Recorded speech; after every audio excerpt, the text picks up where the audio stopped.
Di masa depan, di sebuah fasilitas riset uji coba, yaitu industri Bio9, seorang ilmuwan spesialis syaraf bernama William, dengan bantuan beberapa ilmuwan lainnya termasuk Ed, akan melakukan eksperimen 345 kepada jasad prajurit militer yang baru meninggal selama 7 jam lamanya.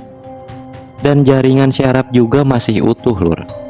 William berencana memindahkan otak prajurit tersebut ke dalam otak sintetis di robot buatannya dengan cara menusukkan mesin algoritma yang memiliki jarum ke bagian matanya. Lalu proses pemindahan otak pun dimulai.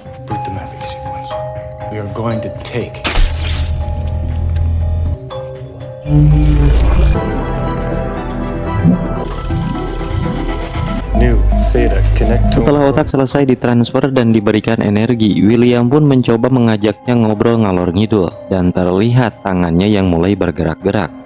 Tapi jelas ya, prajurit panik melihat tubuhnya yang berubah menjadi robot dan mulai memberontak dengan sangat brutal.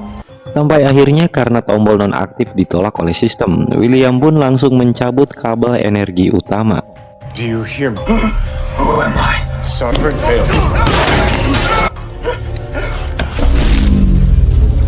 Dari sekian banyak eksperimen yang dilakukan, ini adalah kali pertama robot bisa berbicara. Namun sayang ketidakstabilannya membuat John, si pemimpin perusahaan Bio9, mengancam akan memecat William jika eksperimen tersebut tidak kunjung selesai. Setelah itu, William pun segera pulang ke rumah menemui keluarganya, yaitu istrinya Mona dan ketiga anaknya, Sophie, Matt, juga Zoe. Setelah mengetahui insiden tadi, Mona pun meminta suaminya untuk memikirkan kembali tindakannya. Karena selain berbahaya, robot jelas berbeda dengan manusia yang memiliki jiwa. Dan Mona juga khawatir William tidak bisa membedakan mana yang benar dan mana yang salah. Di weekend itu, mereka sekeluarga akan pergi liburan ke pantai Parangtritis. Dan William minta tolong Ed untuk menjaga rumahnya. Tetapi dalam perjalanan, cuaca badai sangat buruk. Dan yang terjadi,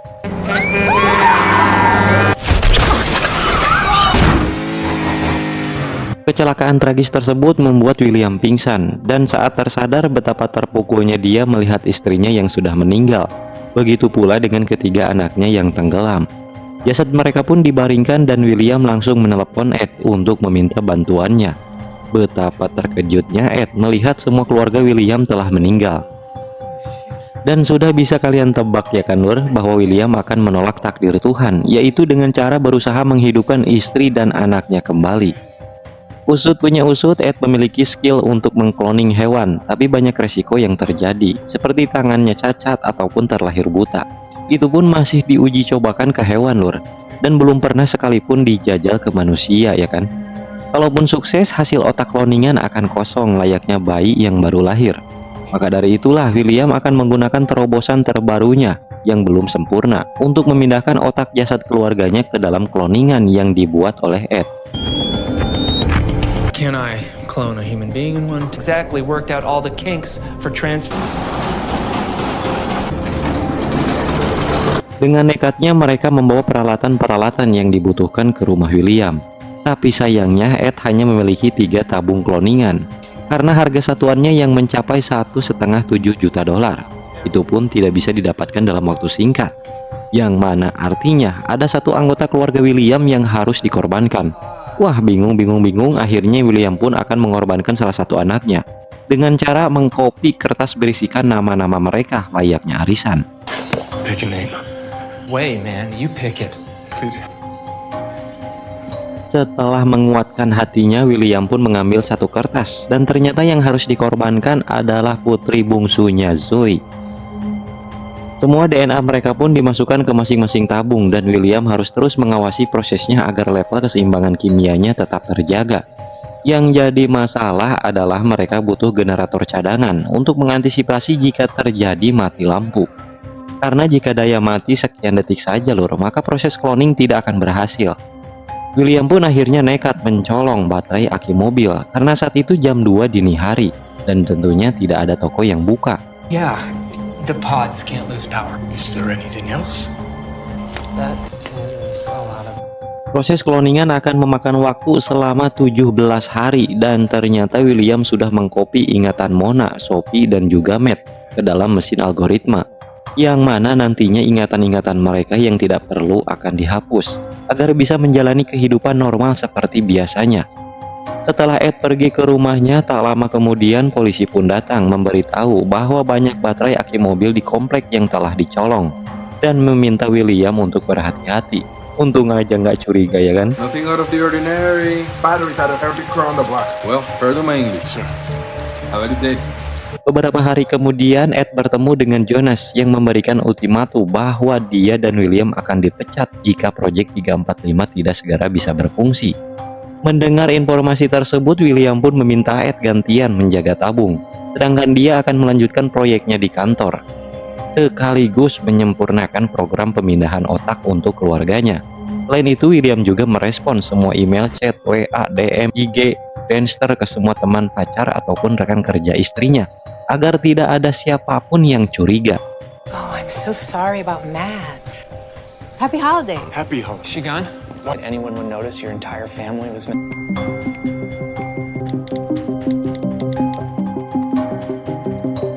Sudah berhari-hari lamanya, William masih belum bisa menyempurnakan proyek pemindahan otaknya, padahal proses cloning sudah mencapai 90%.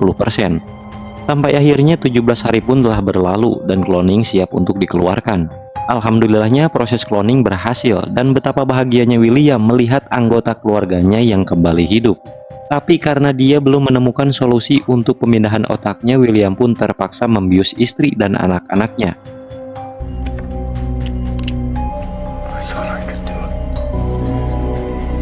Batas waktu bius yang aman hanya selama 72 jam atau mereka semua akan tewas. Itu artinya William hanya memiliki 3 hari lagi untuk menyempurnakan eksperimen pemindahan otaknya.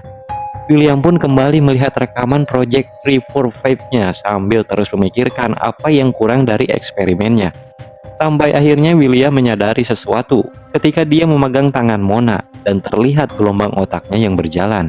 Padahal otaknya masih kosong ya kan, Lur? Gak pakai lama, William pun memanggil Ed ke rumahnya dan menjelaskan kekurangan dari eksperimennya yang ternyata sangat sederhana, yaitu kesadaran terhadap tubuh yang dia miliki.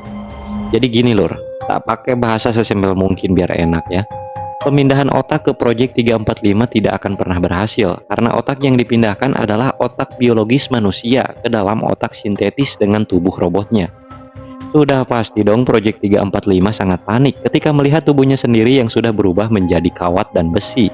Maka dari itu William hanya perlu membuat menipu atau memanipulasi otak sintetis robot agar dia berpikiran bahwa tubuhnya adalah tubuh asli manusia. Dan nantinya robot tidak akan memberontak karena seakan-akan melihat tubuhnya yang normal. Padahal enggak ya kan?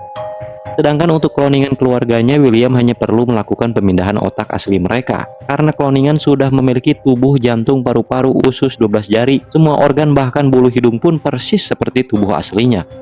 Dead flat. Her brain knows it has a body. That's why 345 doesn't work.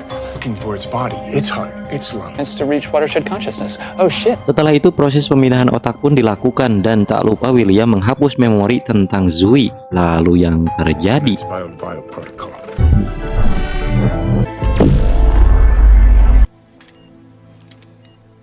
Shit. Shit, she's... sangat-sangat luar biasa Lur. Untuk pertama kalinya dalam sejarah cloning manusia berhasil diciptakan. Meskipun Mona sudah bisa dihidupkan kembali, tapi William harus membiusnya agar dia bisa membereskan seisi rumah seperti sedia kala, termasuk membuang semua barang-barang Zoe. Dan terlihat William yang sangat terpukul karena harus kehilangan anak bungsunya. Right. Well,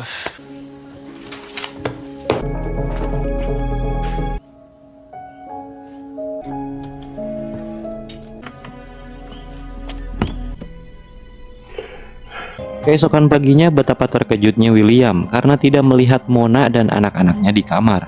Ternyata mereka semua sedang beraktivitas normal seperti biasanya, dan tidak ada yang aneh sedikit pun.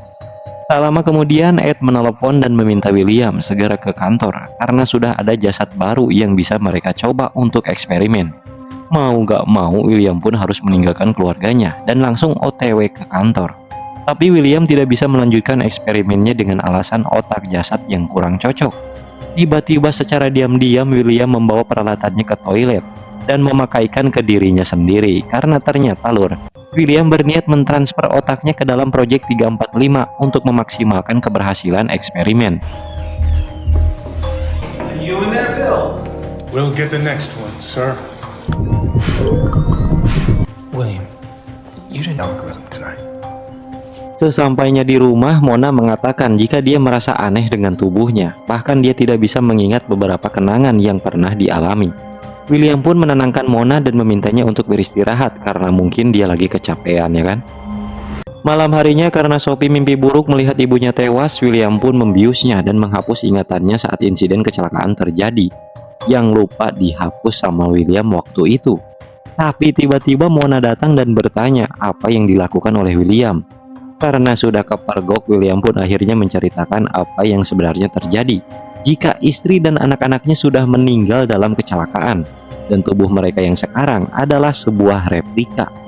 William, what's going on? Let's talk upstairs. No. You William, and the kids died. I'm dead. How could you? William mengatakan jika dia terpaksa melakukan ini karena tidak ingin kehilangan keluarganya. Meskipun sangat shock, untungnya Mbak Mona mau mengerti suaminya. Malam harinya Jonas datang silaturahmi ke rumah William. Ternyata dia sudah mengetahui apa yang William perbuat terhadap keluarganya. Disinilah plot twistnya terjadi, lur.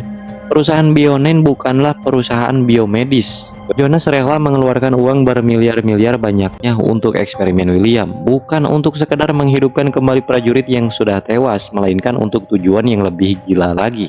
Keberhasilan William mentransfer pikiran dan kesadaran manusia ke dalam sebuah mesin akan digunakan untuk hal-hal yang jauh-jauh lebih mengerikan. Seperti memindahkan pikiran pilot terbaik ke dalam 1000 drone, atau pikiran seorang hacker terbaik di dunia ke dalam sebuah virus, di mana hal tersebut tentunya akan bernilai lebih tinggi dan bisa dimanfaatkan untuk berperang. We're not a biomedical. Those 3 subjects in the wild. Sophie and Matt start asking questions. Maybe it's pilot put into 1,000 individual. Sekarang Jonas hanya membutuhkan algoritma yang telah William buat. Setelah itu William dan keluarganya akan dibebaskan begitu saja. Mendengar ide busuk John juga seberapa berkuasanya orang-orang di atas, Jonas William pun pasrah dan akan menyerahkan algoritmanya. Di lain sisi ternyata Jonas berniat membunuh William sekeluarga dengan orang suruhannya, agar tidak ada lagi yang mengetahui rahasia gelap perusahaan Bionine. Tapi Kang William tidak semudah itu dikelabui. Dia sudah tahu jika seluruh keluarganya akan dibunuh karena jasanya sudah tidak dibutuhkan lagi. Dan ketika William kembali menemui Jonas, We're smart enough to do the right thing. William pun akhirnya membius Jonas agar dia pingsan sementara waktu, lalu memberitahu Mona jika sebenarnya mereka memiliki anak ketiga, yaitu Zoe, yang sayangnya tidak bisa diselamatkan karena kekurangan tabung, dan ingatan tentang Zoe juga telah dihapuskan. William tidak mempermasalahkan jika Mona akan membenci dirinya seumur hidupnya, tapi saat ini mereka sekeluarga harus segera pergi karena ada banyak orang yang berniat membunuh. Mona pun langsung meminta anak-anaknya bersiap, sedangkan William membakar mesin algoritma miliknya, kecuali algoritma milik Zoe yang dibawa pergi. Zoe is our daughter for the rest of my life, but right now, sorry. And I don't. Kids, we're leaving!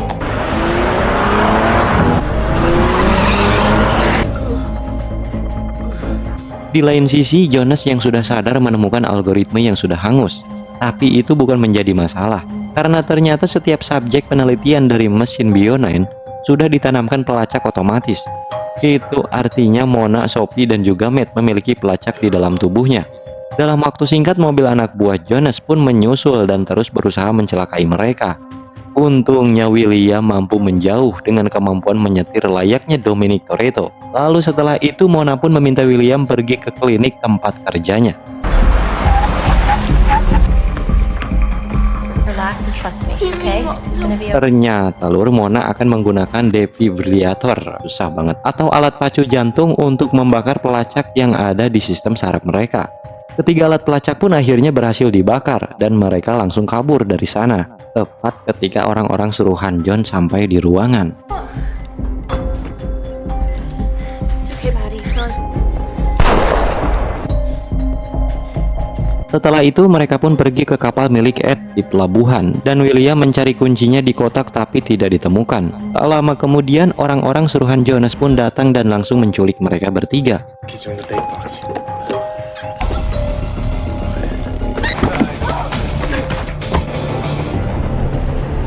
William yang tahu mereka semua akan dibawa ke kantor pun langsung OTW ke sana. Dan ternyata Jonas yang menemukan mayat istri dan ketiga anaknya mengancam Ed untuk memberitahu kemanakah William pergi. Atau dia akan dibunuh, makanya ketahuan tadi lokasinya ya kan. Setelah itu William pun datang dan Ed hanya bisa meminta maaf kepadanya. Nggak pakai basa-basi, Jonas pun langsung menembak mati Ed karena sudah tidak dibutuhkan. Dan mengancam William untuk segera membuatkan algoritma untuknya, atau dia juga akan dibunuh. No, I'll do it. William pun akhirnya membuatkan algoritma yang baru yang ditransfer ke dalam Project 345, dan ternyata itu adalah algoritma yang sudah berisikan pikirannya. Ingat kan yang waktu di toilet sebelumnya, Lor? Di mana robot yang sudah memiliki pikiran William pun langsung membunuh siapapun yang berusaha mencelakai keluarganya, termasuk Jonas.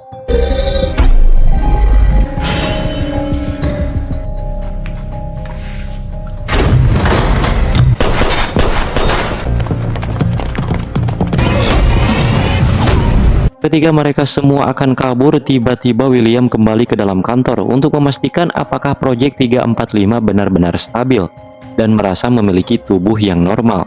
Robot William pun meminta William asli untuk pergi melindungi keluarganya, sedangkan Jonas yang baru saja tewas akan dia bereskan. Singkat cerita, 17 hari kemudian atau waktu yang sama untuk pembuatan cloning, William sekeluarga sudah merantau ke sebuah pulau dan terlihat Zoe yang berhasil dihidupkan kembali dalam bentuk kloningan tentunya, berkat algoritma yang masih dibawa oleh William. Di lain sisi, ternyata robot William 2.0 telah mengkloning Jonas dan melanjutkan perusahaan Bionine, di mana kali ini dia membuat para jutawan bisa mendapatkan kehidupan yang kedua tentunya, dengan bayaran yang sangat mahal. Atau dengan kata lain, akan banyak kloningan-kloningan manusia di kemudian hari. Dan film pun selesai. Boot the mapping sequence.